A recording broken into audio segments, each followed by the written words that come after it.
राम कृष्ण हरे जय जय राम कृष्ण हरे जय जय राम कृष्ण जय जय राम कृष्ण हरे जय जय राम कृष्ण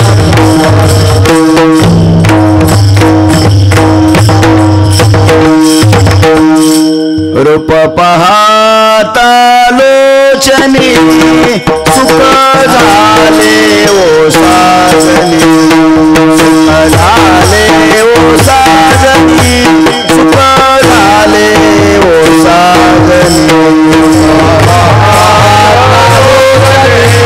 सुख झाले ओ साजनी सुख झाले ओ साजनी सुख झाले रूप पाहता लोचनी सुख झाले ओ साजनी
बरवे झाले बरवे झाले बरवे झाले बरवे झाले बरवे झाले बरवे झाले बरवे झाले बरवे आत्मा राम हृदय आले आत्मा राम हृदय आले आत्मा राम हृदय आले आत्मा राम हृदय आले आत्मा राम हृदय आले आत्मा राम हृदय आले सद्गुरुने कृपा केली सद्गुरुने कृपा केली सद्गुरुने कृपा केली सद्गुरुने कृपा केली वस्तू डोळा पैदाविली वस्तू डोळा पैदाविली वस्तू डोळा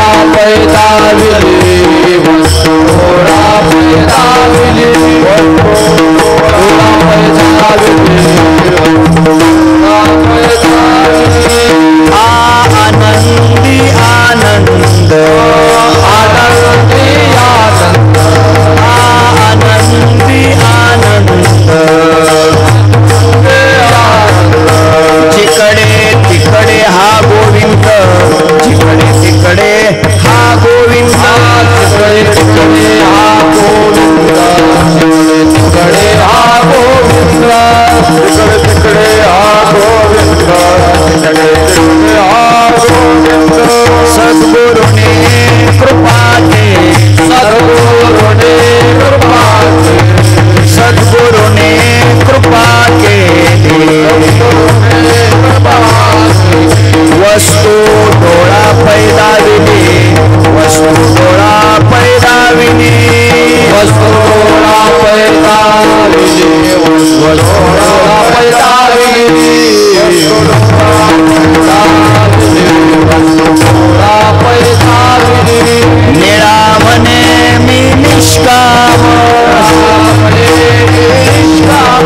निळा म्हणे मी निष्काम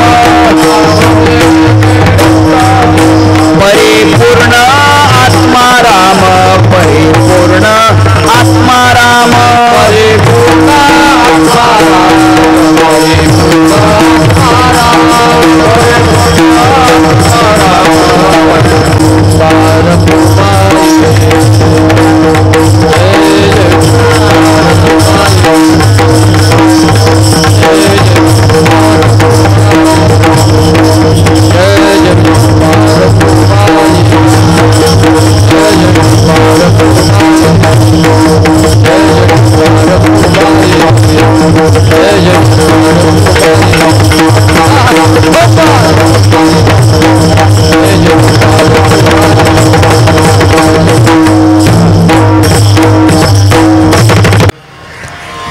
बरवे झाले बरवे झाले झाले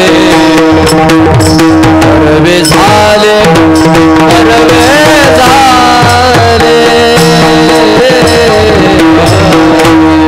बरवे झाले बरवे झाले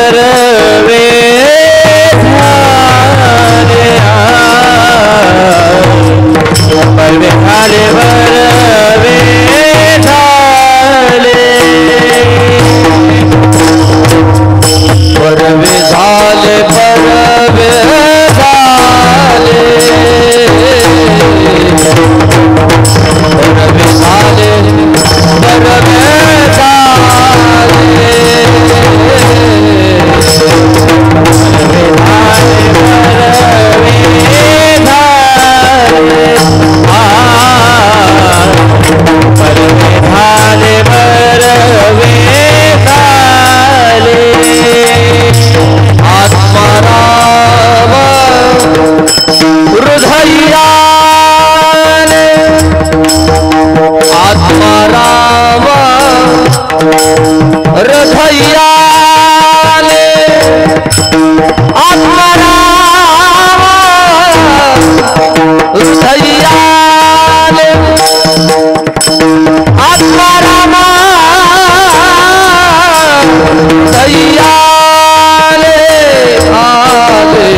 सद्गुरु ने कृपा केली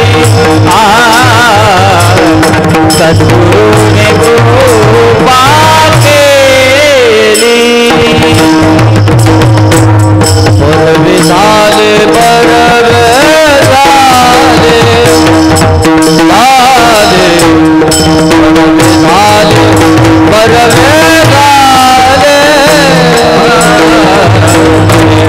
झाले झाले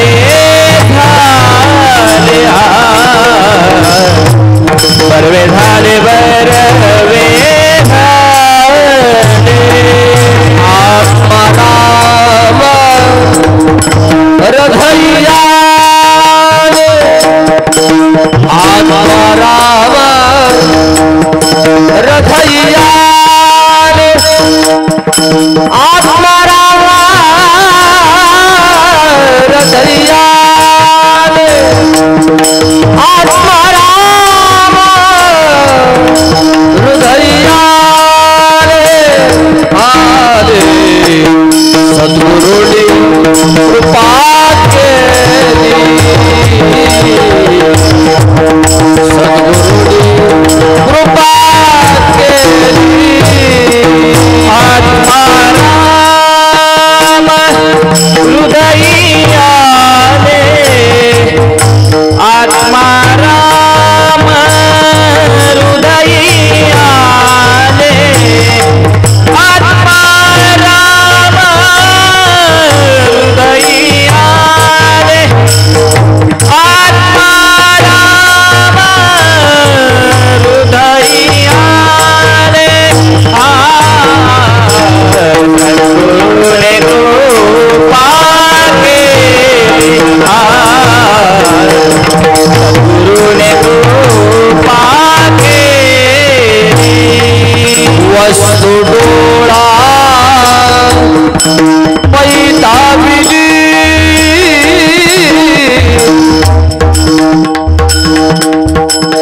वस्तु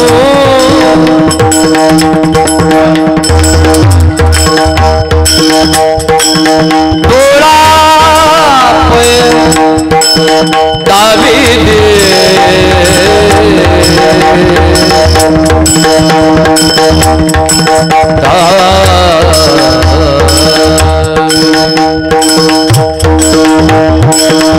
वस्तु डोळा पैताविली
बरवे झाले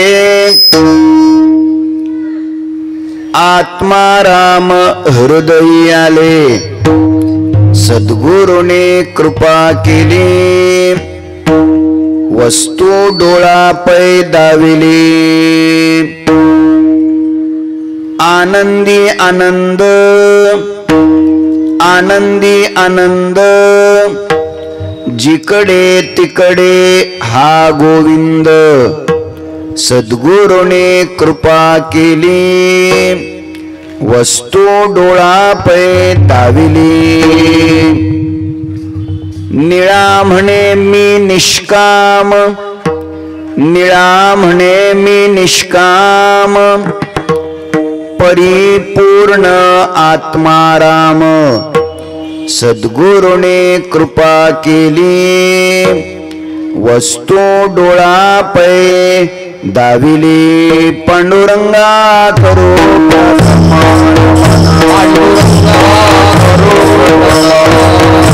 पांडुरंगा करो प्रथम पांडुरंगा करो प्रथम दुसरे चरणा संताची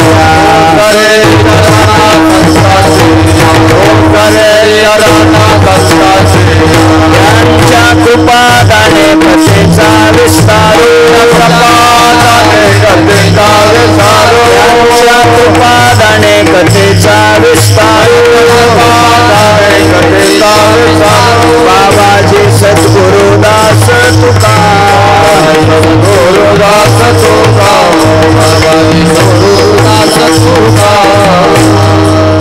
नमो सद्गुरु तुकया ज्ञान दीपा नमो सद्गुरु सच्चिदानंद रूपा नमो सद्गुरु भक्त कल्याण मूर्ते नमो सद्गुरु भास्करा पूर्ण कीर्ती सेवे लागे सेवक झालो तुमच्या लागलो तुमच्या लागलो निज चरणा तुमच्या लागलो निज चरणा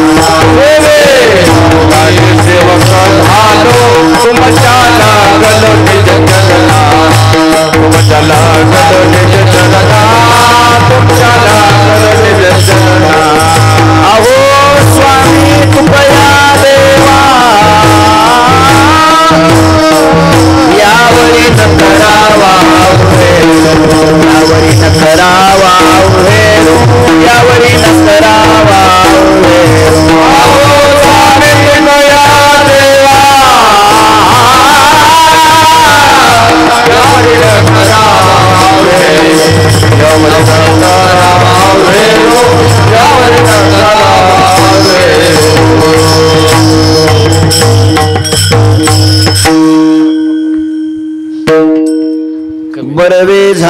बरवे झाले आत्माराम हृदयी आले सद्गुरूने कृपा केली वस्तू डोळा पै दाविली अनंत कृपा विभूषित विश्ववंद्य विश्वसंत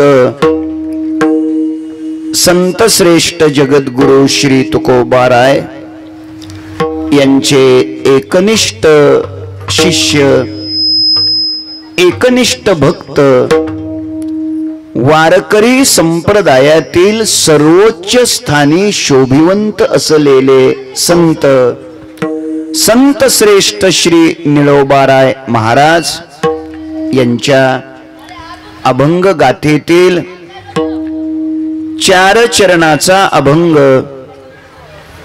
सेवेकरिता घेतलेला आहे।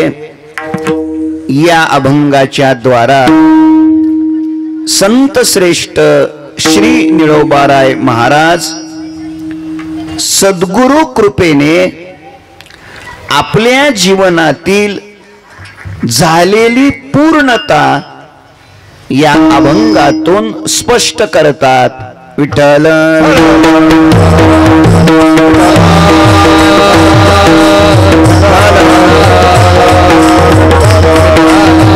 विठ्ठल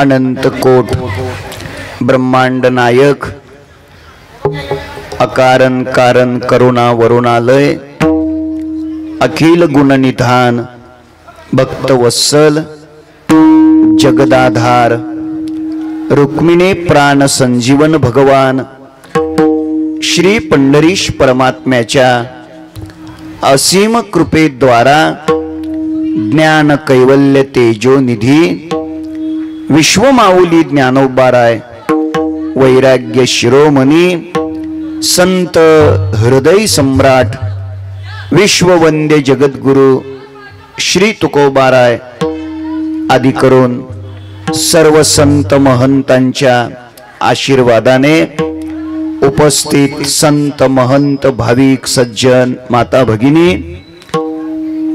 संपूर्ण वारकरी संप्रदायातील वारकरी शिक्षण संस्थेतील ज्येष्ठ श्रेष्ठ गुरुबंधू कीर्तनकार प्रवचनकार टाळकरी वृंद गायनाचार्य मृदंगाचार्य आणि आपण देवरूप श्रोतृवर्ग या सर्वांच्या पवित्र उपस्थितीमध्ये मुंबईच्या उपनगरामध्ये नेरूळ जुईनगर या ठिकाणी संत ज्ञानेश्वर माऊली सांप्रदायिक संस्था जुईनगर नवी मुंबई यांच्या द्वारा संपन्न होत असलेला अखंड हरिनाम सप्ताह ग्रंथराज ज्ञानेश्वरी पारायण सोहळा आणि त्या अंतर्गत होत असलेला कीर्तन प्रवचन महोत्सव या महोत्सवातील आजच्या दुसऱ्या दिवसाच्या चिंतन सेवेचा सुयोग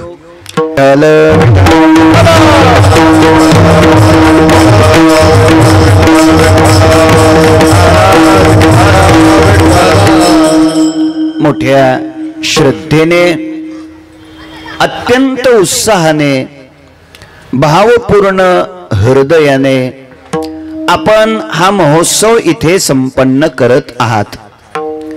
आपली बहिर्मुख इंद्रिये अंतर्मुख बनावी, आपलं चंचल अंतःकरण स्थिर शांत बनावं, आपल्या वृत्तीतील हृदयातील दोष विकार नष्ट व्हावे, अनादी कालापासून भगवंताच्या दर्शनाची आपल्याला जी भूक लागलेली आहे ती भूक तृप्त व्हावी। देवामध्ये आणि आपल्यामध्ये अनुभूतीच्या दृष्टीने जे करोडो किलोमीटरचं अंतर आहे ते अंतर हळू हळू हळू कमी व्हावं। शता एकातरी जन्माच्या शेवटी कृपाळुआ पोटी येईल दया। भगवान श्री पंढरी रायाला आपली दया यावी। स्वप्नात का होईना येऊन परमात्म्याने आपल्याला दर्शन द्यावं आणि आपला अनंत जन्माचा प्रवास पूर्ण व्हावा या स्वच्छ अपेक्षेनेच आपण सर्वजण या धर्म मंडपात उपस्थित आहात। मी आपणा सर्वांच्या चरणकमली अंतःकरणपूर्वक वंदन करतो। वारकरी संप्रदायातील या नवी मुंबईच्या प्रांतातील संपूर्ण परिसरातील ज्येष्ठ श्रेष्ठ आदरणीय अशी टाळकरी मंडळी टाळ घेऊन उभे आहेत। या सर्व टाळकऱ्यांच्या गुणीजनांच्या चरणी मी प्रणाम करतो, वंदन करतो। वारकरी संप्रदायामध्ये जो साधना करणारा साधक आहे त्या साधकावर आपल्या पोटच्या मुलापेक्षा सुद्धा जास्त प्रेम करणारे श्रोते माझ्या समोर येऊन बसलेले आहेत। या सर्व श्रोत्यांच्या माता भगिनींच्या चरणी मी मनापासून वंदन करतो। मी एक सुरुवातीला छोटीशी विनंती करतो आपल्याला, हे सगळे पुरुष मंडळी आहेत, त्याने आहे त्या जागेवरून उठायचं आणि थेट इथं माझ्याजवळ 5-5 फूट पुढे यायचं, डाव्या आणि उजव्या हाताला डायरेक्ट पुढे येऊन बसायचं।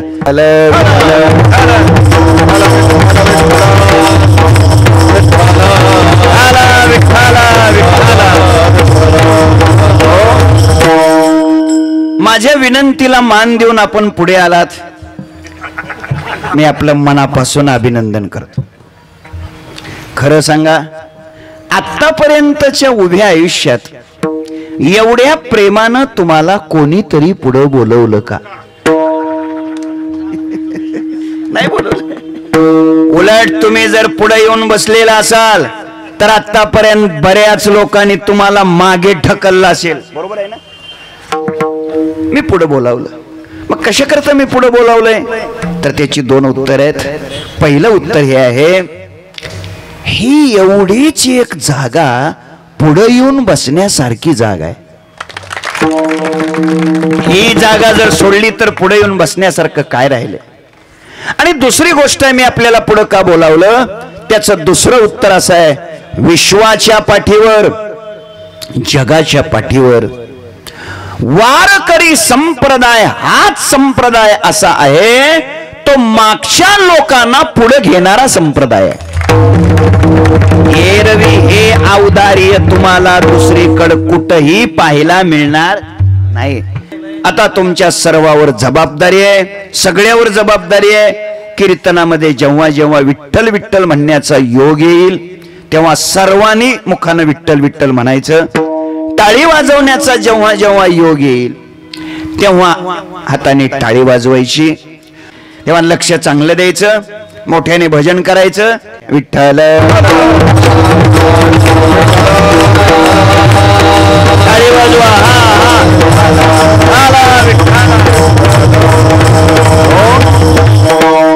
टाळी चांगली मोठ्याने वाजले. सेवेकरिता घेतलेला अभंग संत श्रेष्ठ श्री निळोबाराय महाराज यांचा आहे. आणि महाराज या अभंगातून सद्गुरु कृपेने आपल्या जीवनातील झालेली पूर्णता स्पष्ट करतात. लक्ष द्या, प्रत्येक माणसाच्या जीवनात अपूर्णता असते. प्रत्येक जीवाच्या जीवनामध्ये अपूर्णता असते. ऐका, पूर्ण आहे आणि जीव आहे असा या अवनी तलावर एकही जीव नाही. कोणती तरी, कशाची तरी, कसली तरी प्रत्येकाच्या जीवनात काय आहे? अपूर्णता आहेच. लक्ष चांगलं द्या, प्रत्येक जीवाचं जीवन अपूर्ण आहे. का आहे? त्याचं उत्तर आहे, त्याचं सैद्धांतिक उत्तर सांगतो, जीव आहे म्हणून.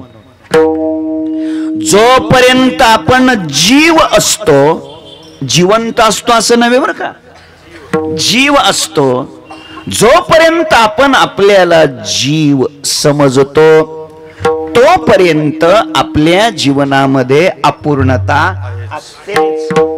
मग तो कोणत्याही कोटीतला जीव असू द्या, कोणीही असू द्या, जीव आहे ना, मग त्याच्या जीवनात अपूर्णता आहेच.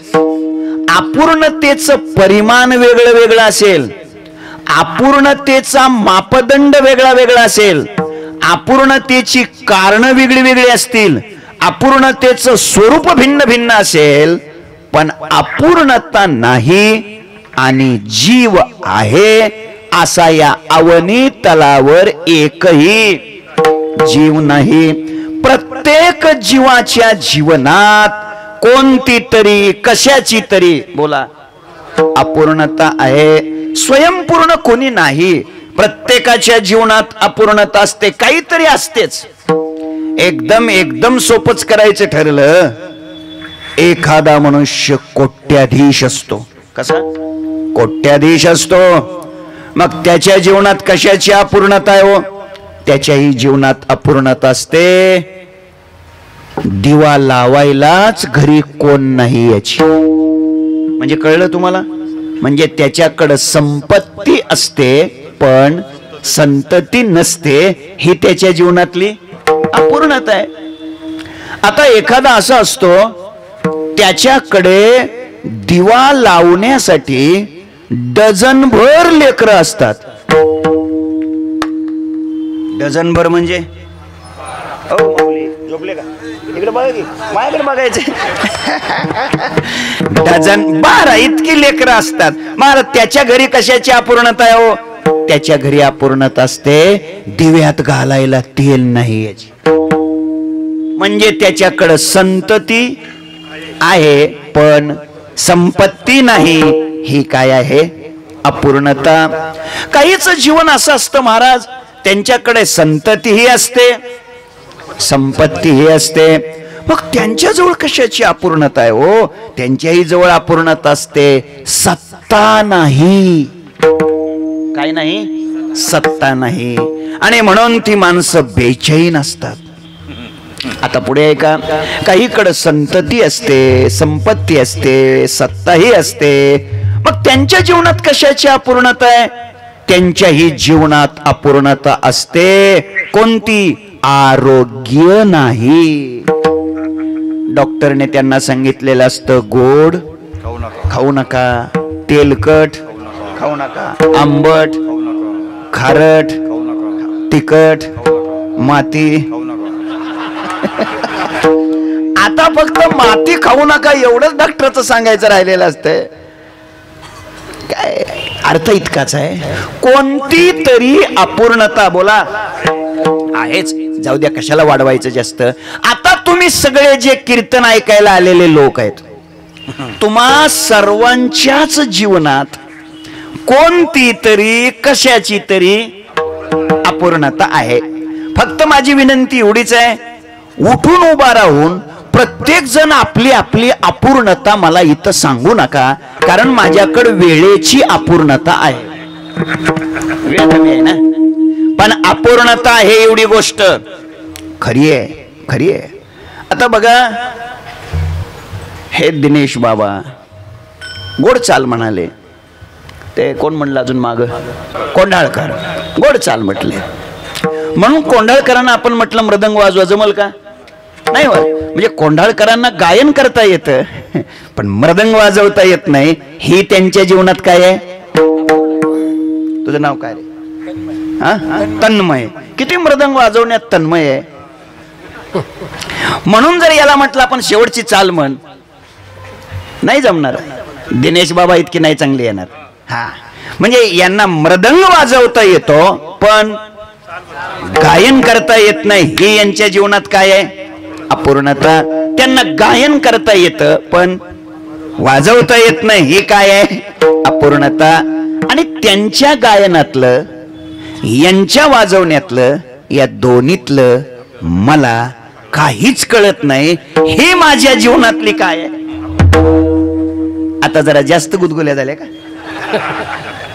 आणि आता पुढचं आहे का, यांच्या वाजवण्यातलं, त्यांच्या गायनातलं आणि या कीर्तनातलं तुम्हाला हे तुमच्या जीवनातली काय? बस बस समजून घ्या, फक्त मुद्दा समजून घ्या. प्रत्येकाच्या जीवनात कोणती तरी अपूर्णता असते. आता तुम्ही सगळे शिकणारे किंवा काय नोकरी करणारे पोरं असताल कदाचित, तुम्हाला समजून घ्या की इंजिनियर आहे त्याला डॉक्टर कितलं कळत नाही, अपूर्णता. डॉक्टर आहे त्याला घर कसं बांधावं कळत नाही, अपूर्णता. आता हे एवढं सांगायचं ठरलं तर 2-4 दिवस लागतील.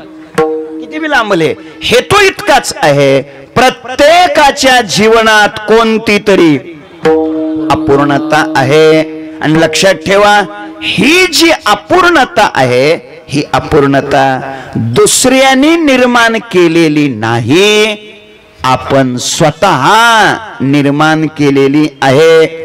आपला आपण बांधविला गळा, किंवा तुकोबराय बोलतात, माझा मीच झालो शत्रू, कैचे पुत्रदारा कैचा मित्रू, कासया घातला पसरू, अहो जगद्गुरु तुका म्हणे. लक्ष द्या, ही अपूर्णता आपण निर्माण केली. वास्तविक पाहता सच्चिदानंद असताना, चैतन्य असताना, चिदानंद रूप शिवोहम शिवोहम असा असताना सुद्धा आपण आपल्याला मर्क समजायला लागलो, संकोचित समजायला लागलो, लहान समजायला लागलो. हीच आपल्या जीवनातली काय आहे? अपूर्णता. संकोचो निकार झाला शीला घेई आपोष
लोचनी कार्य झालाशी लहान. लक्ष द्या, घेई आपोषण ब्रह्मांडाचे.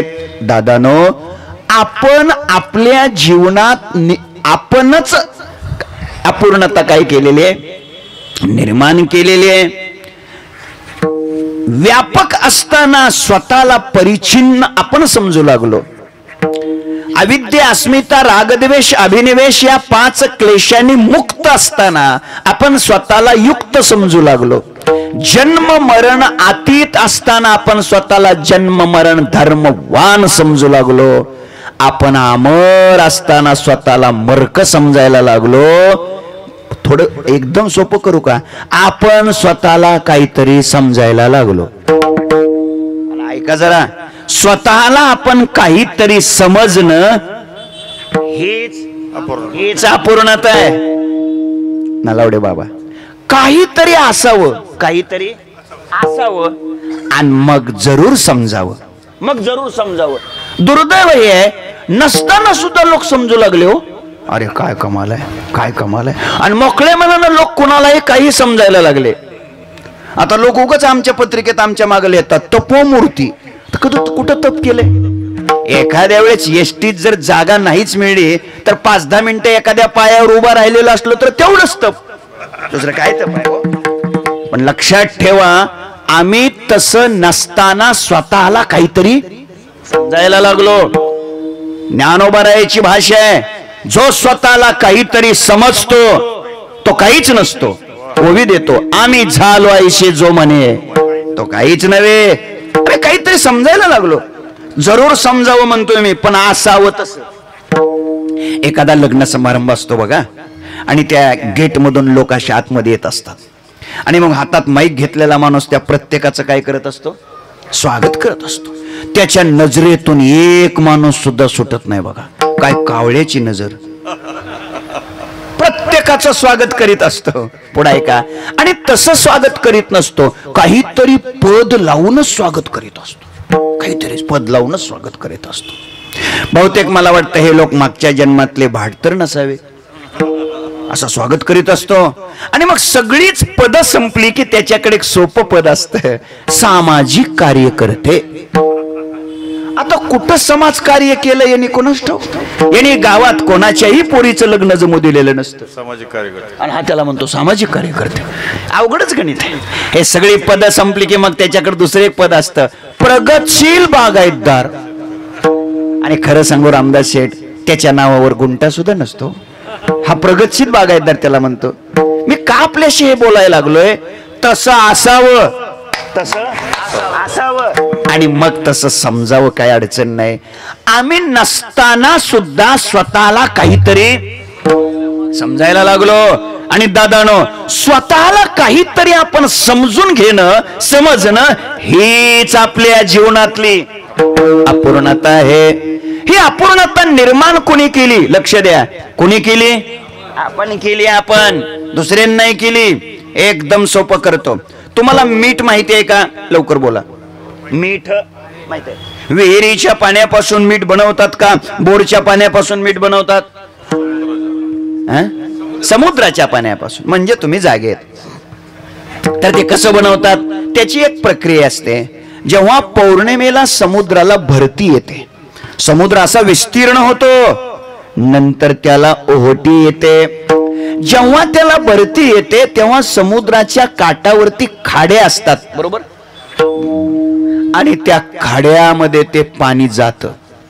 जेव्हा त्याला ओहोटी येते तेव्हा तो समुद्र मागे जातो, आपल्या आहे त्या जाग्यापर्यंत जातो. पण त्यावेळेस भरतीच्या वेळेस जे पाणी बाहेर आलेलं असतं आणि त्यातलं जे पाणी त्या खाडीमध्ये थांबतं, ते पाणी समुद्राला ओहोटी आल्यानंतर मागे जात ते कुठं थांबतं? खाडीत थांबतं. कुठं? खाडीत थांबतं. आणि मग त्या खाडीत थांबलेल्या पाण्यावर विशिष्ट प्रक्रिया केली जाते आणि त्यापासून मीठ बनवलं जातं. थोडं जागं राहा, लक्ष नीट द्या.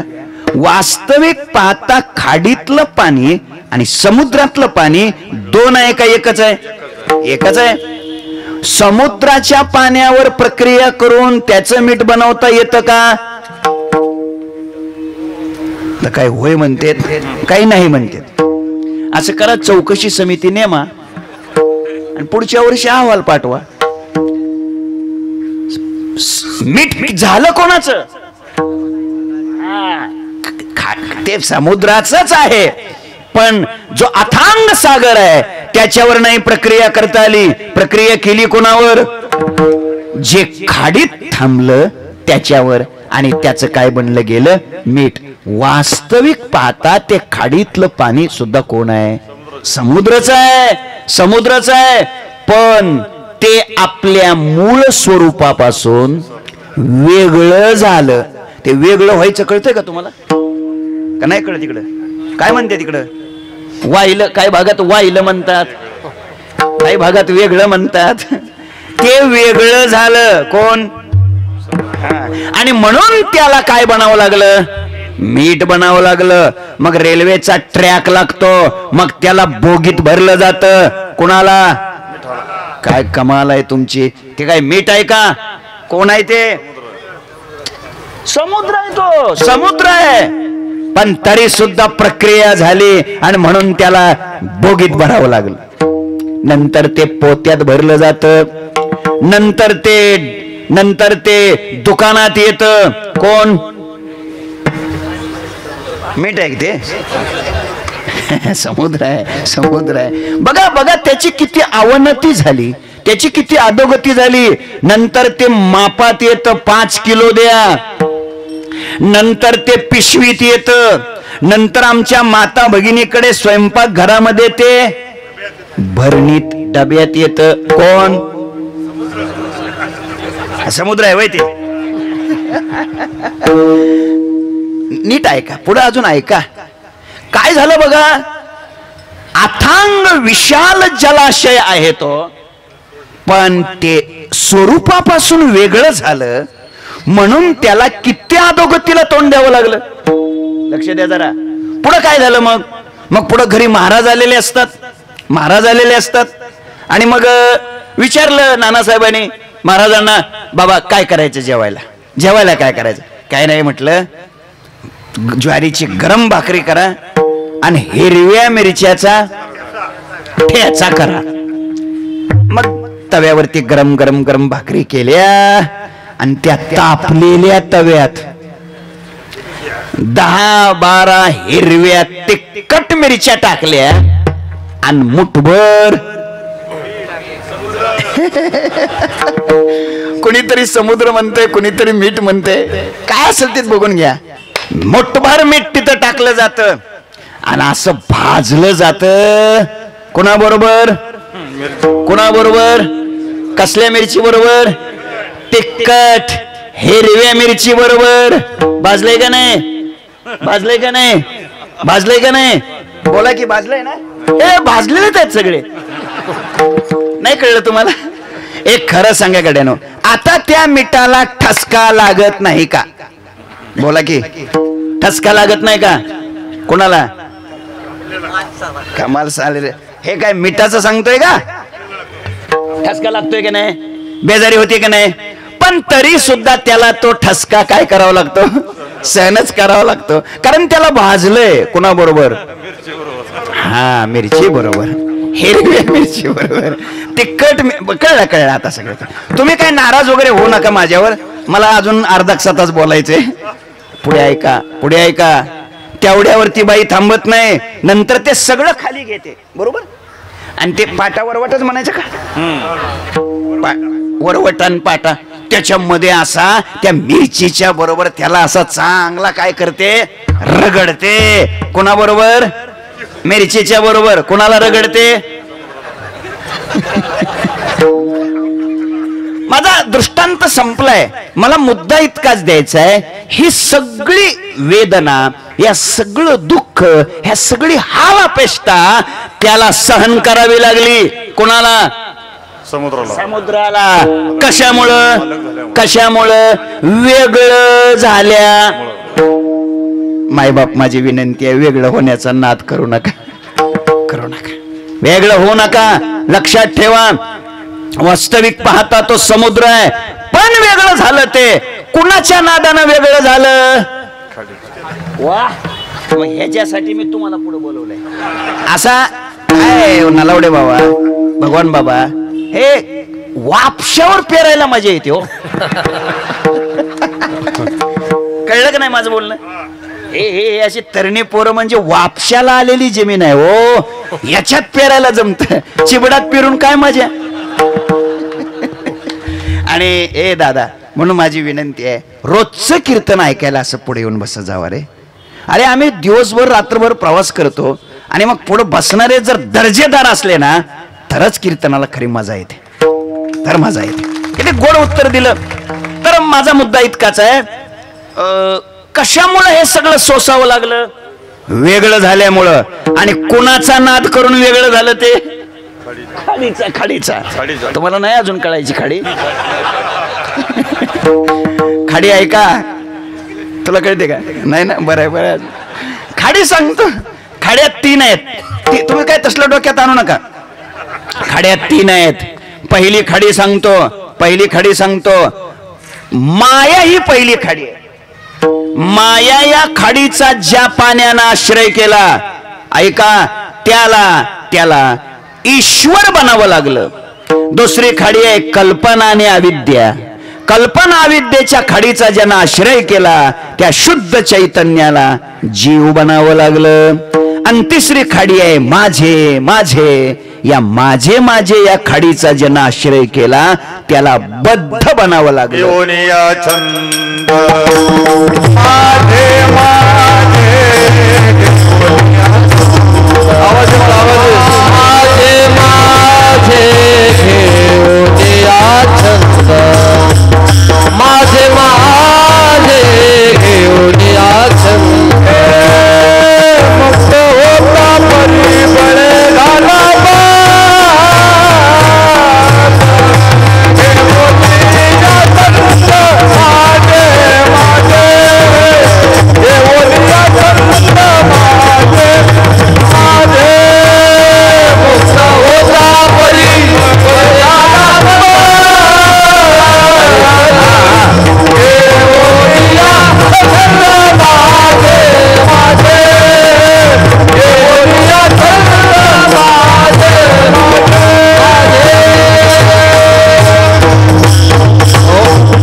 परी बळे झाला बद्ध, घेऊन या छंद माझे.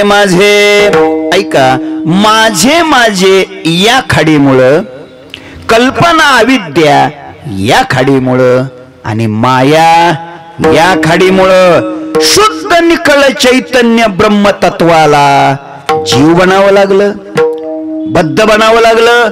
माझा मुद्दा इतकाच आहे, थोडक्यात मुळामध्ये ते मीठ नसून समुद्राचा आहे. परंतु त्याच्या जीवनात ही सगळी वेदना, सगळी अवनती, सगळी अधोगती निर्माण झाली. त्याचं कारण आहे त्यानं खाडीचा नाद केला नाही, म्हणत आश्रय घेतला. खाडीला त्यानं सोडलं नाही. अजून सांगू, ते आपल्या स्वरूपाहून वेगळं झालं म्हणून. बरोबर आहे. अथांग असलेला जो समुद्र आहे, जलाशय आहे, त्या स्वरूपातून जर ते वेगळं झालं नसतं तर ही त्याच्या जीवनातली अधोगती तयार झाली असती का? नसतीच झाली. अर्थ इतकाच आहे, मग या मिठाच्या जीवनात निर्माण झालेली अधोगती, निर्माण झालेली अवनती, दुःख, वेदना, ह्या सगळ्याच गोष्टी जर थांबवायच्या असतील तर त्या मिठाच्या समोर एकच पर्याय आहे. कोणता पर्याय आहे? त्या मिठाने कमरेला दगड बांधायचा. कमरेला दगड बांधायचा. कोणी? मिठाला कंबर असते का? चला, कमरेला दगड बांधायचा आणि समुद्रात उडी टाकून जीव द्यायचा. अहो संपलं की. एकदा का मिठाने समुद्रात उडी घेतली, समुद्रात प्रवेश केला, पाण्यात प्रवेश केला की मग नोहे सारिता लवण मेळविता जळे. लवणाची कुंजरी सुदलिया लवण सागरी होयची नामाघारी. नव्हे सारिता निराळे, लवन मेळविता जळे. थोडक्यात ज्याच्यातून वेगळं झाल्यामुळं अधोगती निर्माण झाली, दुःख निर्माण झालं, ती दुःख, ती अधोगती, आपल्या चिंतनाच्या भाषेत ती अपूर्णता नष्ट करण्यासाठी ज्याच्यातून बाहेर पडल्यामुळे अपूर्णता निर्माण झाली त्याच्यातच प्रवेश केला की आपली जीवनाची पूर्णता होते. आणि म्हणून तुमच्या माझ्या जीवाच्या जीवनातली जी अपूर्णता आहे ही अपूर्णता शुद्ध निखळ चैतन्य ब्रह्म तत्व परमात्मा भगवान याच्यापासून वेगळं झाल्यामुळं आपल्या जीवनात काय निर्माण झाली? अपूर्णता. मग ती अपूर्णता नष्ट कधी होईल? त्याच्यातच आपण प्रवेश केल्या नंतर. आणि मग ऐका, त्याच्यातच प्रवेश करण्यासाठी ज्याच्यातून बाहेर पडलो त्याच्यातच जाण्याकरिता आपल्याला मदतीची सहकार्याची काय असते? आवश्यकता असते, गरज असते. आणि म्हणून दादानो, रस्ते दोन आहेत. एक रस्ता परमार्थाचा आहे आणि एक रस्ता प्रपंचाचा आहे.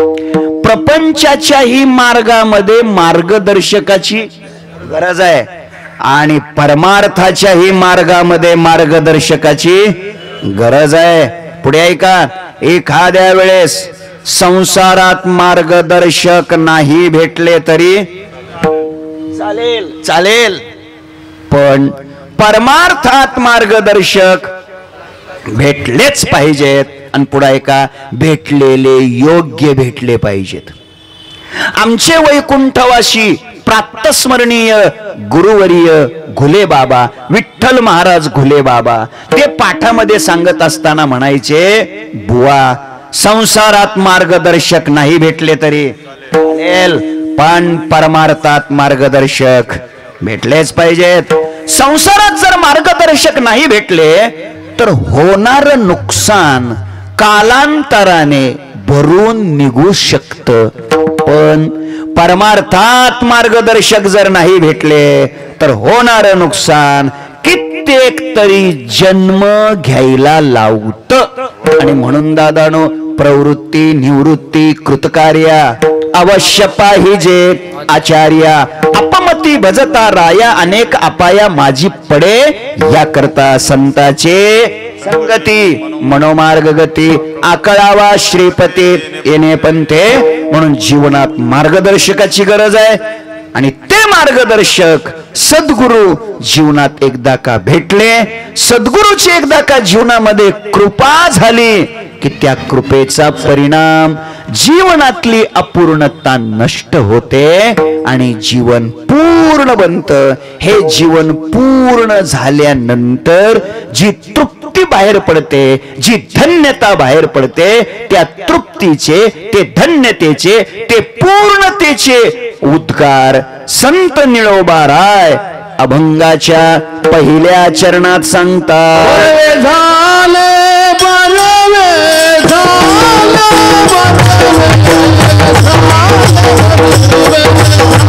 बोला बोला.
झाले बरवे झाले, आत्माराम हृदय आले. अभंगाच्या पहिल्या चरणामध्ये सद्गुरु कृपेनं आपल्या जीवनातली झालेली पूर्णता आणि त्या पूर्णतेचे तृप्तीचे आनंदाचे उद्गार पहिल्या चरणातून महाराज प्रगट करतात. महाराज सांगतात बरं झालं बरवे झाले, बरवे झाले. बरवे झाले म्हणजे चांगलं झालं, खूप चांगलं झालं. ऐका, संसारातलं बरवेपण, बरवेपण म्हणजे चांगलेपण, संसारातलं चांगलेपण सापेक्ष असतं. ऐका जरा. आणि परमार्थातलं चांगलेपण बरवेपण निरपेक्ष असतं. संसारामध्ये जे बरं झालेलं असतं ते कशाच्या तरी सापेक्षत्वानं बरं असतं, त्याच्यापेक्षा बरं. ते कायमचं बरं नसतं, कायमचं बरं नसतं, त्याच्यापेक्षा बरं एवढंच असतं. पण परमार्थातलं जे बरंपण असतं ते अत्युच्च असतं, त्याच्या पुढे पुन्हा बरं पण शिल्लक राहिलेलंच नसतं. परमार्थातला बरेपणा निरपेक्ष असतो आणि संसारातला बरेपणा सापेक्ष, त्याच्यापेक्षा बरं, असं एवढंच असतं. काय झालं, एक मुलगा पेढे वाटत होता, पेढे वाटत होता. त्याला विचारलं का पेढे वाटतो, म्हणलं पास झालो, पास झालो. पेढे वाटत होतो. पेढे वाटता वाटता त्यानं त्याच्या वडिलाला पेढे दिले, बापाला पेढे. बाबा पेढे घ्या. म्हणजे का रे, म्हणलं पास झालो. वडील म्हटले तू, म्हटलं हो मी पास झालो. वडील म्हटले अरे शक्यच नाही, तू कस काय पास झाला, कारण तू किती सहस्रबुद्धी आहे हे मला माहित आहे म्हणे चांगलं. तो म्हटला बाबा फक्त पास झालो नाही, फर्स्ट क्लास पास झालो. अरे बाप. मग तर वडिलाला धक्काच बसला. त्याच्या हाताला धरलं, चाल तुझ्या गुरुजीकडे म्हणे, तुला पास कस काय केलं हे मला विचारू दे. कारण तो बाप जुन्या काळातला होता, नाही का लक्षात आलं. आताच म्हणलं असतं बरं झालं. धरलं त्याच्या हाताला, गुरुजीकडे नेलं. गुरुजी हा पास झालो म्हणतोय, म्हणे हो. फर्स्ट क्लास पास झाला म्हणतोय, म्हणे बरोबर. काय बरोबर, याची बुद्धिमत्ता, याची गुणवत्ता, याची क्षमता, याची बौद्धिक चाचणी पातळी मला चांगली माहित आहे म्हणे. बाप म्हणतोय. आता तो त्याचा बापच होता. आणि तुम्ही याला पास केलं शिवाय फर्स्ट क्लास, हो म्हणे फर्स्ट क्लास. कस काय. मग गुरुजीने उत्तर दिलं. गुरुजी म्हणले त्याचं काय, मी त्याच्या वर्गामध्ये काहीतरी चौथी तिसरीला असेल ते, चौथी म्हणले मी त्याच्या वर्गामध्ये एक प्रश्न विचारला, सगळ्या मुलांना प्रश्न विचारला, परीक्षा घेतली म्हणे मी. काय प्रश्न विचारला, 9 पंचे किती. कळतं का तुला, म्हणजे इंग्लिश मध्ये सध्या तुम्हाला कळतंय ना. हा 9 पंचे किती हा प्रश्न विचारला म्हणे. म्हणजे मग एकानं सांगितलं 32, एकानं सांगितलं 34, एकानं सांगितलं 35, एकानं सांगितलं 37, एकानं सांगितलं 39, एकानं सांगितलं 40, यानं सांगितलं म्हणले 42. तुमच्या डोक्यात शिरलंय का नाही. म्हणे कधी तरी हा 45 म्हणे, कारण हा इतरापेक्षा 45च्या जरा जवळ. तसा तो निर्बुद्धच आहे, तुमचं म्हणणं बरोबर आहे म्हणे, पण त्याला फर्स्ट क्लास दिला त्याचं कारण इतरापेक्षा. समजतंय का माझं बोलणं. संसारातलं जे बरवपण असतं, चांगलं पण असतं, ते खरं चांगलं नसतं. तसा हे काय खरा पास आहे का, तसा हा काय बुद्धिमान आहे का, पण इतरापेक्षा बरा. संसारातलं चांगलं पण असंच असतं. परमार्थातलं जे चांगलेपण असतं, बरं पण असतं, ते मात्र निरपेक्ष असतं. त्याच्या पुढे आता बरं काही शिल्लक राहिलेलं नसतं. सद्गुरूची कृपा झाली आणि आमच्या जीवनातली अपूर्णता संपली. आमचं जीवन पूर्ण झालं. काय झालं जीवनात, आत्माराम हृदय आले. आत्माराम भगवान परमात्मा हृदयात आले, हे बरं झालं. आता इथं प्रश्न आहे, इथं शंका आहे, वाढवायला येते आपल्याला, पण थोडक्यात बोलतो. आत्माराम हृदयी आले बरवे झाले बरवे झाले. तर प्रश्न असा आहे, अगोदर आत्माराम हृदयात नव्हते का? नव्हते का? राम हृदयात नाही अशी व्यक्ती, अशी वस्तू, असा पदार्थ, अशी जागा या जगात एकही शिल्लक नाही. सगळी प्रमाण पाठ आहेत, सर्वा घटी सगळी पाठ आहेत. सर्वस्य चाहम हृदि सन्निविष्टो मत्तस्मृतिर्ज्ञान मपोहनंच वेदैश्च सर्वैरहमेव वेद्यो वेदांत कृद्वेद विदेव चाहम. एरवी सर्वांचे हृदय देसे मी अमुका आहे ऐशी, जे बुद्धेस पुरे अहर्निशी ते वस्तुगामी. थोडक्यात अनु अनोत रेणू रेणूत कणा कणात कोण आहे? राम आहे ना. बोलू अजून. राम नाही म्हणणाराच्या हृदयात सुद्धा रामच असतो. कशावरून? तो नाही म्हणतो यावरून. नाही का तुमच्या लक्षात आलं? अहो, राम नाही असं वाक्य म्हणण्यासाठी सुद्धा त्याच्या शरीरात कोण पाहिजे? मग कसं? त्याच्या शरीरातला जर राम निघून गेला तर मग राम नाही असं म्हणता येईल का? मग शेजाऱ्याने म्हणावं लागतं राम नाम सत्य है. उचला आता. थोडक्यात काय? राम सर्व ठिकाणी आहे. आणि मग सर्व ठिकाणी जर राम आहे तर आत्माराम हृदयी आले हे म्हणायचं का? आले याचा अर्थ अगोदर नव्हते. मग आले होते? होते का नव्हते? होते. मग होते तर आले म्हणायचं काय? महाराज इथं आले का? आले होते म्हणून आले का नव्हते म्हणून आले? बोला की. होते म्हणूनच. आता मी अगोदर काल इथं होतो म्हणून आज इथं आलोय का? बोला ना राव. इथं अगोदर होतो का? मी इथं येण्याच्या, जाऊ द्यात माझं सोडा, तुम्ही इथं येण्याच्या अगोदर इथं होते का? इथं इथं म्हणतो इथं मंडपात. तुम्ही इथं मंडपात येण्याच्या अगोदर मंडपात होते का? घरी होते? इथं होते का? नव्हते. इथं नव्हते म्हणून तुम्ही घरून इथं झाले की मग नव्हते म्हणून आले. मग आत्माराम हृदयी आले ही जी भाषा आहे, हे होते म्हणून आले का नव्हते म्हणून आले? नव्हते. आता काय करा तुम्ही? तुमचा समितीने उत्तर देतो मी. उत्तर इतकंच आहे, आत्माराम हृदयात अगोदर पहिले आहेतच. मग आहेत तर आले का म्हणतात? संत निळोबाराय आले का म्हणतात? तर त्याचं उत्तर देतो, होते. पण होते हे माहित नव्हतं. होते हे माहित नव्हतं. आणि जेव्हा माहित नसतं, वस्तू तर असतेच पण आपल्याला माहित नसते. आणि असलेलीच वस्तू जेव्हा माहित होते तेव्हा माणसाच्या मुखातून शब्द येतो, आले आले. होतच ते. नीट ऐका. वस्तूची प्राप्ती महत्वाची का वस्तूची माहिती महत्वाची? माहिती महत्वाची. वस्तू प्राप्त नसली तरी चालतं, अमृत प्राप्त नसलं तरी चालतं, फक्त त्याची माहिती महत्वाची. नुसती त्याची चर्चा करायची, अमृत असं असतं, अमृत तसं असतं, अमृत तिथं असतं. काय गप्पा हाणल्या नुसत्या भेटलंच नाही, काय उपयोग आहे? बोला. माहिती महत्वाची का प्राप्ती महत्वाची? आता बदलले. माहिती महत्वाची. प्राप्ती नाही झाली तरी देवाची फक्त माहितीच करून घ्यायची, देव प्राप्त नाही झाला तरी.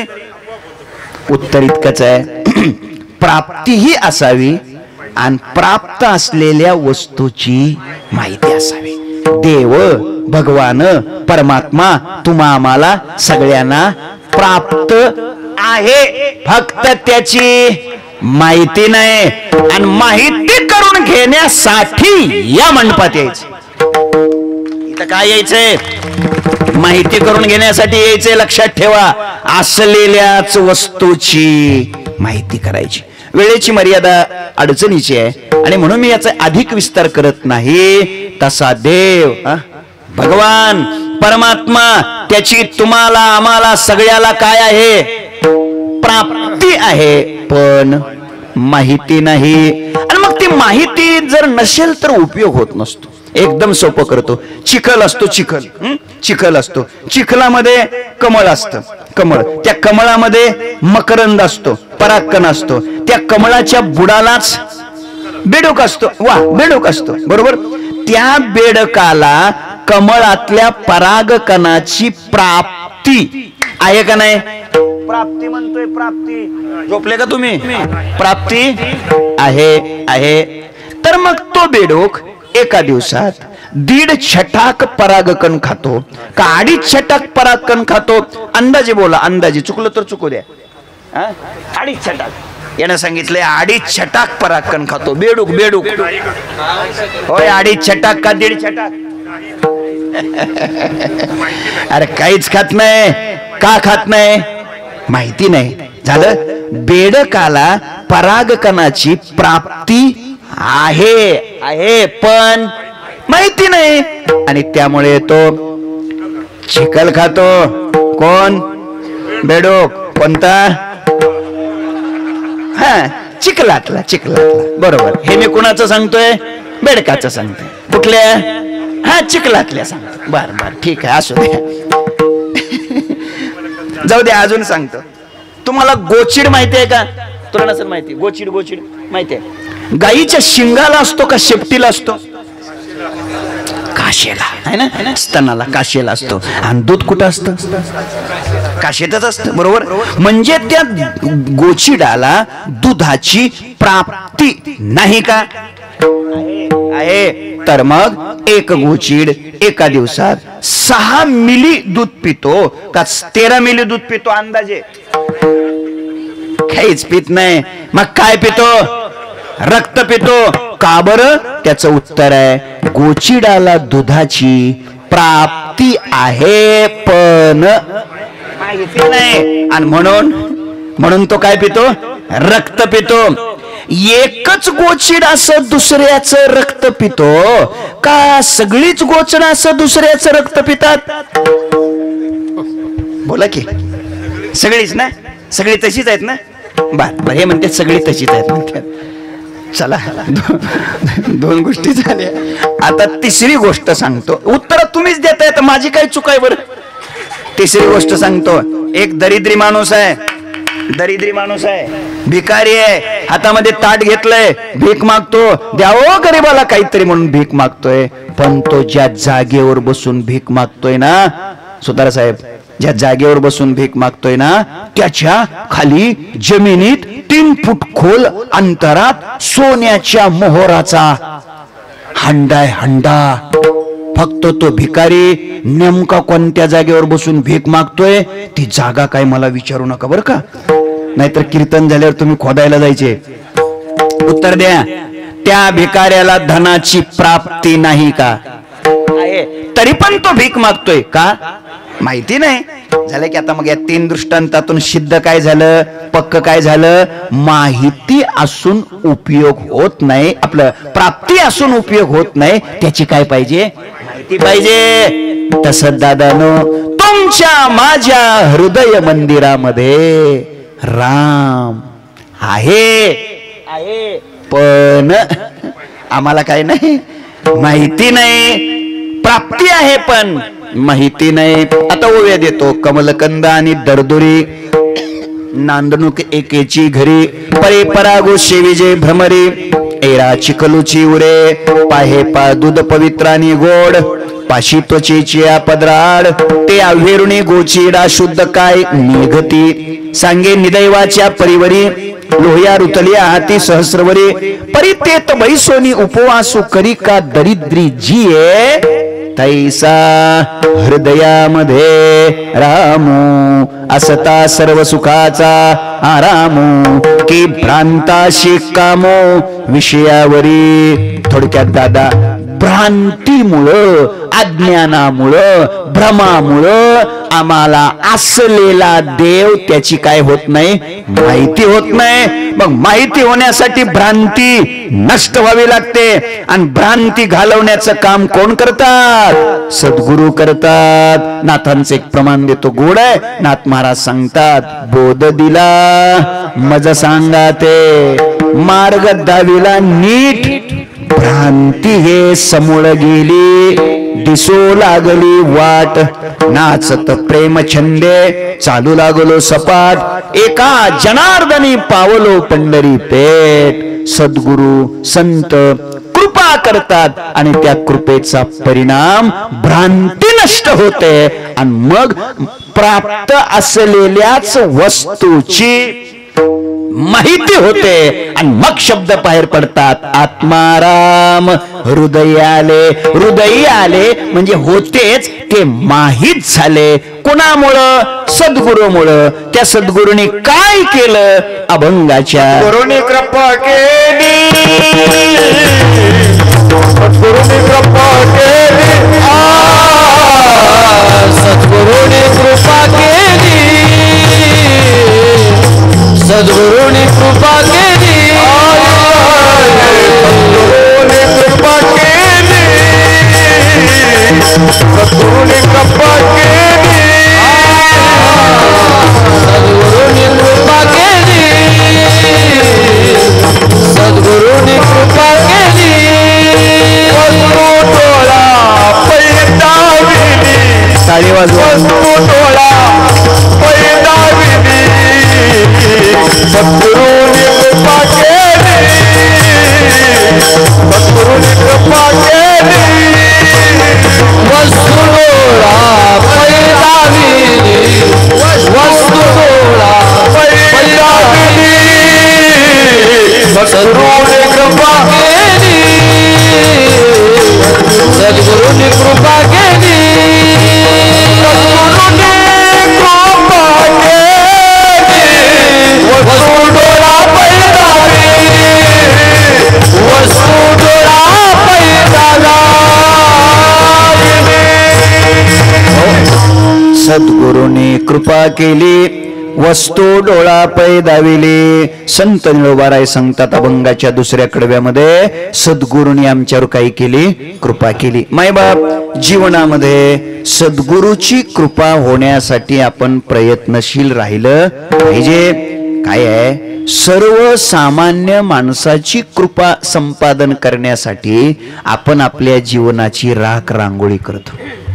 सर्वसामान्य माणसाची आपल्यावर नजर यावी, सर्वसामान्य माणसानं आपल्यावर काहीतरी उपकार करावा, काहीतरी कृपा करावी म्हणून आपण आपलं सगळं जीवन त्याकरता मातीत घालतो.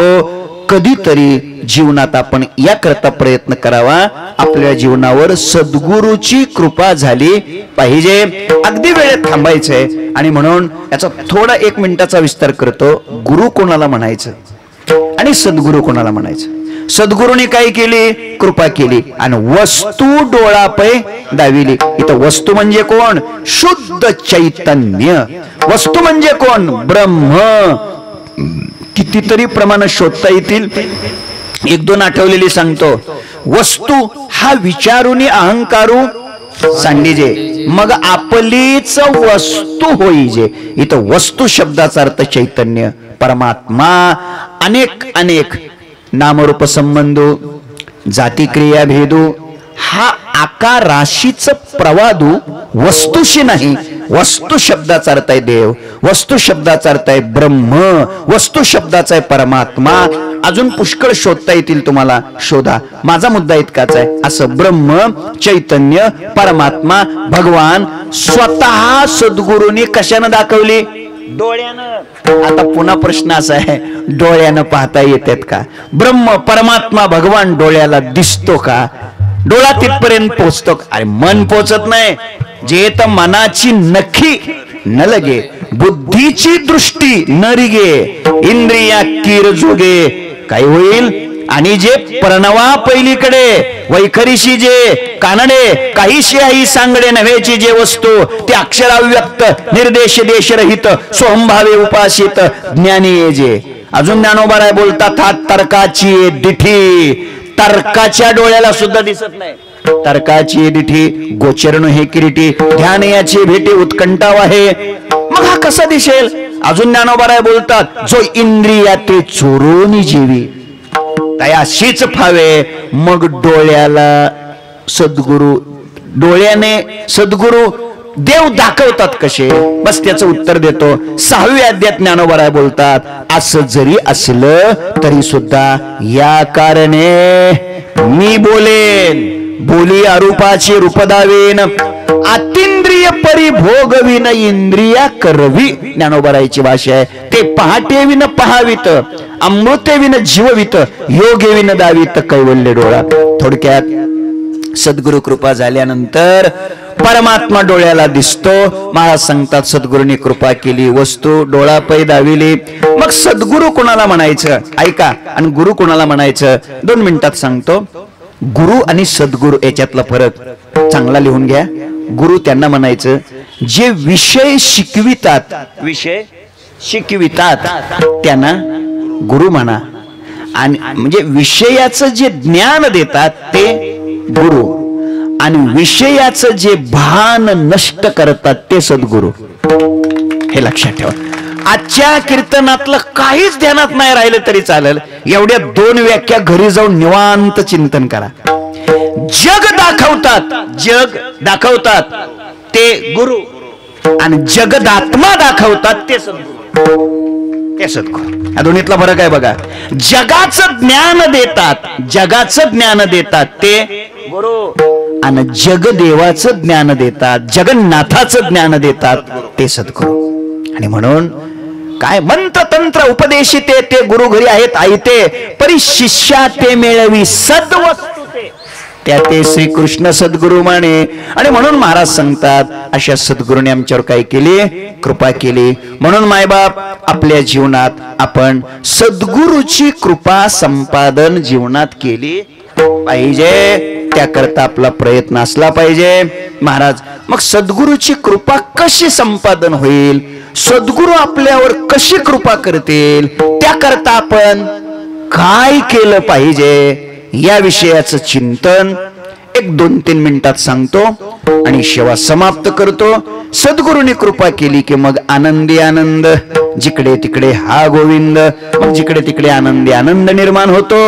एकदा सद्गुरूची कृपा झाली की जीवन परिपूर्ण बनतं, जीवन निष्काम बनतं, आत्माराम स्थितीला जाऊन प्राप्त होतं. निळा म्हणे मी निष्काम परिपूर्ण आत्माराम. सद्गुरूने कृपा केली, वस्तू डोळा पै दाविली. फक्त सद्गुरु कृपा कधी करतील आणि त्याकरता आपण काय केलं पाहिजे एवढाच 2-3 मिनिटाचा विषय आपण नंतर विचारात घेऊ. त्याच्या अगोदर एक वेळेस मोठ्या प्रेमाने पांडुरंगाचं देवाचं भजन करू. विठोबा रखुमाई,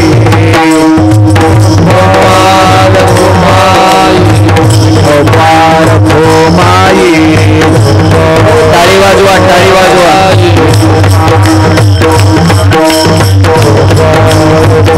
जय जय विठोबा.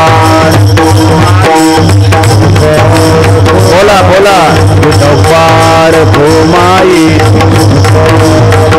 जय जय विठोबा.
बरवे झाले आत्माराम हृदय आले, सद्गुरूंनी कृपा केली, वस्तू डोळापै दाविले, जीवनातली अपूर्णता श्री गुरुच्या सद्गुरूच्या कृपेने नष्ट होते.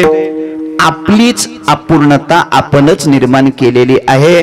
कशाप्रमाणे? आपण भूमिकेत सगळं बघून आलोय त्या मिठाप्रमाणे. मग ज्याच्यातून वेगळं झाल्यामुळे अपूर्णता निर्माण झाली मिठाच्या जीवनात, त्या मिठानं काय करावं लागेल? समुद्रातच जावं लागेल. तसं देवापासून आपण दूर झालो म्हणून अपूर्णता निर्माण झाली, दुःख निर्माण झालं. मग हे दुःख, ही अपूर्णता नष्ट होण्याकरता आपण परमात्म्यातच गेलं पाहिजे. आणि ते जात कधी? त्याकरता सद्गुरूची काय व्हायला पाहिजे? कृपा व्हायला पाहिजे. सद्गुरूची कृपा होण्याकरिता आपण काय केलं पाहिजे याचं चिंतन 1-2 मिनिटांमध्ये आपल्या पुढे मांडतो आणि सेवा समाप्त करतो. विठ्ठल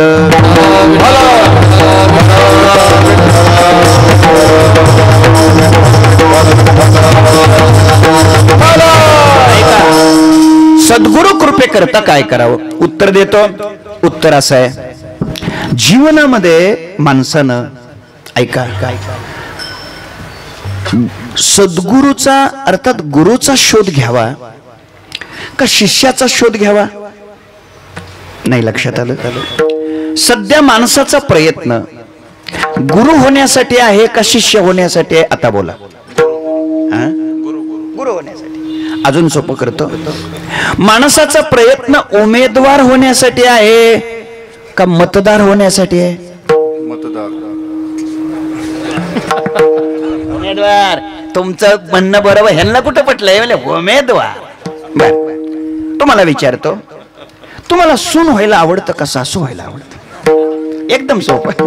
हा, म्हणा की सासू व्हायला आवडतं. बरं बरं, आता ऐका बरं का जरा नीट, त्याची उत्तर देतो. आता तुम्हाला जर उमेदवार होण्याची आवड असेल, उमेदवार होण्याची आवड असेल तर अगोदर तुम्हाला मतदार व्हावंच लागेल. बरोबर? जगात अशी व्यवस्था नाही आपल्या लोकशाहीत मतदार न होताच उमेदवार होता येत. म्हणजे उमेदवार होण्याकरता अगोदर मतदार व्हावंच लागेल. सासू होण्याकरता अगोदर कोणाची तरी सून व्हावंच लागेल. अशी डायरेक्ट व्यवस्थाच नाही, थेट सासू नाही, तिला कोणाची तरी अगोदर काय व्हावे लागेल? सून व्हावे लागेल. झालं. आणि आता तिसरं महत्वाचं बोलतो, गुरु होण्याकरता अगोदर तुम्हाला कोणाचा तरी शिष्य व्हावंच लागेल. चला, सध्या लोकांना शिष्य व्हायला आवडतंय का गुरु व्हायला आवडतंय? गुरु व्हायला आवडतंय. सध्या लोक शिष्याच्या शोधात आहेत. कोणाच्या शोधात आहेत? काय काय लोकांकडे डायऱ्या नेरूळ मध्ये आपले शिष्य किती, सानपाड्यात किती, जुईनगरला किती. लक्ष द्या जरा चांगलं. पुढचं वाक्य मला द्यायचंय, ऐका. शिष्याचाही शोध जीवनात घेऊ नका. आणि पुढे सांगतो, गुरुचाही शोध जीवनात घेऊ नका. जीवनात एक करा, चांगला शिष्य बनण्याचा प्रयत्न करा. तुम्ही चांगला शिष्य बनलात की गुरु तुम्हाला शोधत आल्याशिवाय राहणार नाही. त्याला 1 मिनिटात होत आहे. ते आंबा असतो, आंबा आंबा आंबा कालच्या पेपरला वाचलं, आंब्याची पहिली पेटी दाखल झाली म्हणून. मला वाटलं नानासाहेब काहीतरी करतात, पण ते काय त्यांच्या ध्यानात नाही करायला. तर आता त्यांनी ऐकलं बी नाही मी म्हणलेलं. काय मला वाटलं तिकडे आहेत का काय. तर लक्ष द्या. मग ते आंबा काय करतो? आंबा पत्र पाठवतो. आंबा पत्र पाठवतो कोणाला? राघोला पत्र पाठवतो. हरिभक्तीपरायण परमपूज्य गुरुवर्य राघोबा महाराज, आपल्या चरण सेवेशी मी अमुक अमुक प्रिय आंबा सध्या मी पाडायला आलेलो आहे, पिकलेलो आहे. सध्या मी नेरूळ परिसरात आहे, जुईनगरच्या विभागात आहे, सेक्टर 23. तुम्ही जिथे असाल तिथून ताबडतोब या आणि माझा स्वीकार करा. कळावे आपला प्रिय आज्ञाधारक शिष्य आंबा. आणि खाली सही करतो PATILAS. लक्ष द्या. असा आंबा करतो का? असा आंब्याला करावं लागतंय का? आंब्याचं एकच काम आहे, पाडाला यायचं. आंब्याचं एकच काम आहे, पिकायचं. आंबा परिपक्व झाला की राघू शोध घेत येतो. राघू शोध घेत येतो. फक्त आंब्याची जबाबदारी काय आहे? पाडाला यायचं. हिरव्या गद्दड आंब्याकड नाही राघू येते. मग बारक्या बारक्या पोराची दगड येतात. लक्षात ठेवा, कारण आंबा पिकण्याच्या अगोदर त्याचा रंग हिरवट असतो, त्याची चव आंबट असते, त्याचा स्पर्श निभरट असतो. बरोबर? पिकण्याच्या अगोदर तो स्पर्शाने निभरट, चवीने आंबट आणि रंगाने हिरवट. कोण? अरे अरे अरे अरे काय कमाल आहे राव. मी हे काय आंब्याचं सांगल का बरं? तुमच्या ध्यानात नाही का आलं? चला आता, पिकल्यानंतर त्याच्याकडे 3 गुण येतात. त्याचा रंग पिवळा, त्याची चव गोड आणि त्याचा स्पर्श मृदू सबाह्य नवनीत.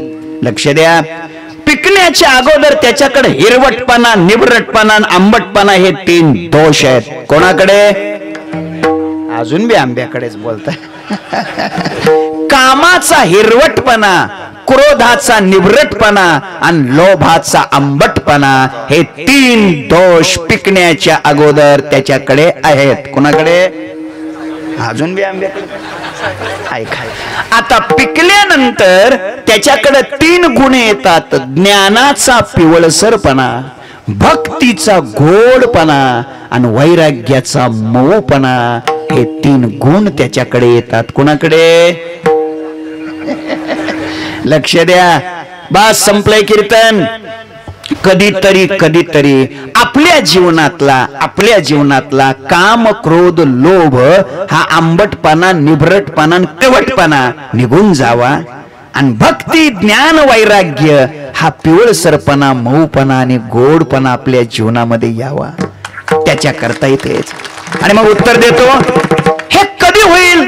आंब्याचे हे 3 दोष जाण्यासाठी, हे 3 गुण येण्यासाठी तो आंबा पिकू घातला पाहिजे. तो आंबा आडीला लावला पाहिजे. आता इकडची भाषा नाही मला सांगता यायची. काय म्हणते? आडीच का? त्याला काय केलं पाहिजे? आडीला घातला पाहिजे. अखंड हरिनाम सप्ताह, ग्रंथराज ज्ञानेश्वरी पारायण सोहळा, काकडा पारायण, गाता भजन, दुपारचं प्रवचन, हरिपाठ, कीर्तन, भजन, जागर ही काय आहे? आडी आहे, आडी. जेवढे जेवढे हिरवे गदड आंबे आहेत ते घेऊन या. या 8 दिवसाच्या अखंड हरिनाम सप्ताह या आडीमध्ये ते आणा. इथे आल्यानंतर पिकल्याशिवाय राहणार नाहीत. कारण सगळ्याला पिकवण्याचं काम करण्यासाठी स्वतः भगवान इथे आहेत. मग काय अडचण आहे मला सांगा? काय अडचण येणार आहे? आणि म्हणून माझी विनंती आहे, आपण सगळे इथं का आलोय? परिपक्व बनण्यासाठी, पाडाला येण्यासाठी, पिकण्यासाठी. संपलं. थोडक्यात आपली जबाबदारी गुरु शोधायची नाही. आपली शिष्य तर नाहीच हो. आपली जबाबदारी आहे पाडाला येण्याची. आपली जबाबदारी काय आहे? पाडाला येण्याची. आणि एकदा का पाडाला आला की गुरुरूपी आंबा तुमचा शोध घेत आल्याशिवाय राहणार नाही. एक ज्ञानोबारायाची ओवी देतो आणि थांबतो. ज्ञानोबाराय सांगतात, आईशी कर्म साम्य दशा होय जेथ विरेशा, मग श्री गुरु आपैसा भेटेची गा. ज्ञानेश्वर ज्ञानराज माऊली ज्ञानेश्वर माऊली ज्ञानेश्वर ज्ञानराज माऊली ज्ञानराज माऊली ज्ञानेश्वर माऊली ज्ञानराज माऊली ज्ञानेश्वर माऊली ज्ञानराज माऊली माऊली ज्ञानेश्वर माऊली ज्ञानराज